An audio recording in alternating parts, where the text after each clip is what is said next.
watching Juan Gotti Talking Sports.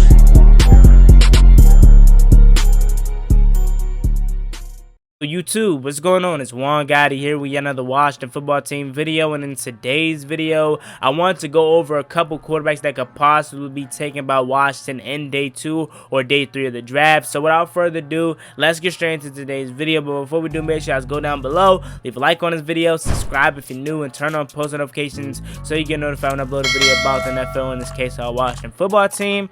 Let's get straight into today's video. So if you guys don't know, it came out by a Washington football team insider that the Washington football team is expected to take a quarterback in the later rounds of the draft. And if you ask me, this is exactly how I wanted to be planned out. You guys know me, I wanted a veteran quarterback from the very start, and I wanted us to take a quarterback in the 2nd, 3rd, or 4th round of this year's draft. And if this is true and this holds a weight and this is accurate, this is how I want it to be, and this is how I hope Washington, takes it into the draft, because at 19 I want us to draft our linebacker of the future.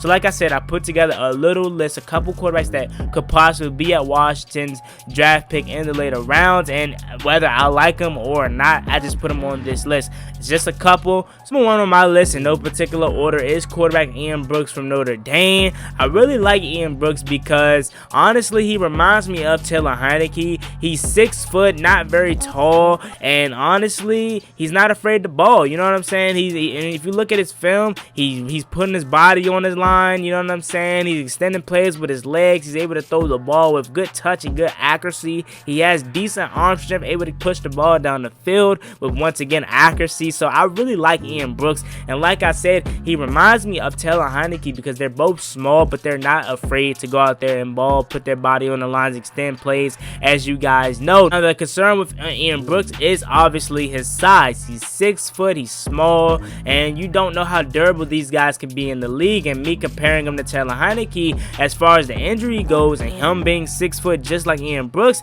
he's not having a good injury history. As you guys know, he's been injury prone since he got in the NFL. Even in the playoff game he got hurt. So him being 6 foot, that being Ian Brooks, is really concerning for an injury standpoint. And I didn't really see no injury history with him when I was doing my research on Ian Brooks, but that's always a concern, and that could possibly be a reason why Washington don't select him in the later rounds. But also, with that being said, you have guys like Kellen Mond and Russell Wilson that's defying the odds of being small but then still being able to play quarterback in the NFL. And those are just some quarterbacks, to name a few, that's been having some success. So honestly, with Ian Brooks, I would love to have Ian Brooks. He's the most winningest quarterback in Irish football history at 30-5, and he's a good mid to late round pick to sit behind the veteran, that being Ryan Fitzpatrick. Next quarterback on my list is Florida's quarterback Kyle Trask. Now the thing with Kyle Trask is he's been linked to us even before our season ended. In some earlier mock drafts by some mock draft experts, they had him coming to Washington a couple months ago in the 2nd round. Now, like I said, with Kyle Trask, I'm not the biggest fan of him because honestly, he doesn't fit the quarterback of this day and age. He's your typical pocket passer, not being able to extend plays, and if he do, it's very rare, and he plays with a knee brace. Man, I just don't feel his game. You know what I'm saying? I'm not saying he's a terrible quarterback, because obviously he's not. Now, he did have a terrible game. I forget who it was against. I believe it was against Alabama, if I'm not mistaken. He did play terrible in that game, but that doesn't really, deteriorate my critique against one Kyle Trask, because that happens. Every quarterback has a bad game. But my thing with Kyle Trask, once again, is him being a pocket passer. We're starting to go away from pocket passers. What is it? Brady, and probably that's it. As probably still a pocket passer, a legitimate guy that can't really extend plays with his legs. And with Kyle Trask being drafted, he's going to be one of the very few pocket passers remaining still in the NFL. And I just can't get down with that. You know what I'm saying? I want a guy that's able to, on 3rd and 10, pick up 9, or 2nd and 8, pick up 6. You know what I'm saying? 1st and 10, move the chains with his legs. I want to have a guy like that and Kyle Trask just doesn't bring that with me. So I really hope we don't get Kyle Trask, but if we do get him in the third round, he's just the best quarterback available.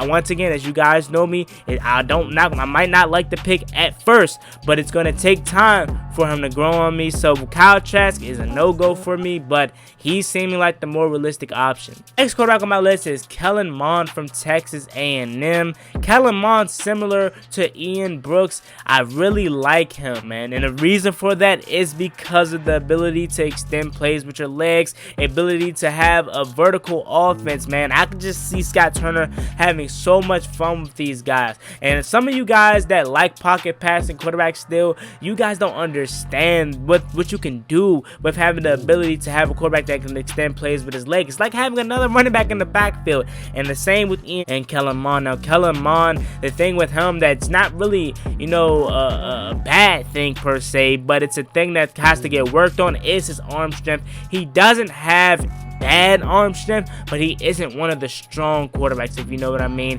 He has a tendency to, you know, underthrow balls at times, but that happens, you know what I'm saying? It's only going to get better. It's nothing that to be scared of to make him not get drafted by us or by another team or get drafted higher.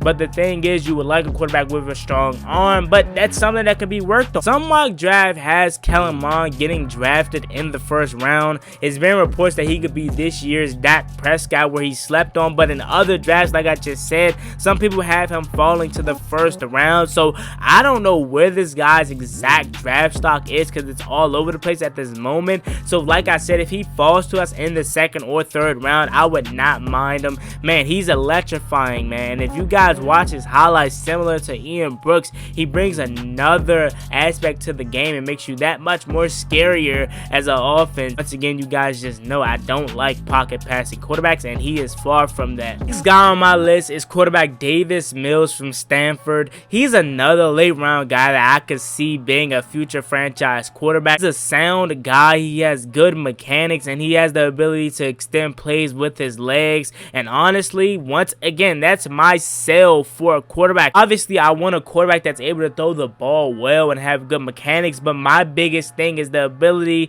to be able to run and extend plays with your legs, and that's what he brings to this game. Because with him and with the other quarterbacks that I named, you can do so much with a guy that can extend plays with your legs. You see how one-dimensional our offense was with Dwayne Haskins in the game, and I'm not going to say no shame to Alex Smith, because his leg was really the reason why he couldn't move how he once was able to, and obviously age too. But with Alex Smith, you see how one-dimensional the offense was at times, but even pre-injury he was able to move. So like I said, you see how good this offense could be once you get a guy like Kyle Allen in there, or Taylor Heineke. It's just so much that you can do when you have a running quarterback. And honestly, you don't even have to be a run-first quarterback. If you can just extend plays, pick up the 2nd and 6s, you know what I'm saying, to move the chains, you know what I'm saying, or even on 1st and 10, you pick up 4, pick up 5, 3rd and 8, you pick up 6 to make it 4th and 2. It's just so much you can do when you have a quarterback like this. And Davis Mills, along with having a beautiful arm and having a good feel for what's around him as far as evading the pressure and stepping up and delivering a good ball, brings so much to this team. So Davis Mills is yet another quarterback that's slept on that could possibly be picked by us in 2nd or 3rd day of the NFL draft. So yeah, man, there's a lot of other guys that I left out, like Sam Ehlinger from Texas. There's a ton of quarterbacks that I didn't name. So put some quarterbacks down below that I missed, but this was just a list that I put together. So let me know how you guys feel about this list down below. It's me, your boy Juan Gotti. Like, comment, subscribe. Hell to the Washington football team. I'm out. Peace. Cross me one time, that's gonna get you pop. Get you pop, get you drop, slide on the one way that get you boxed on. I ain't stopping till I get me.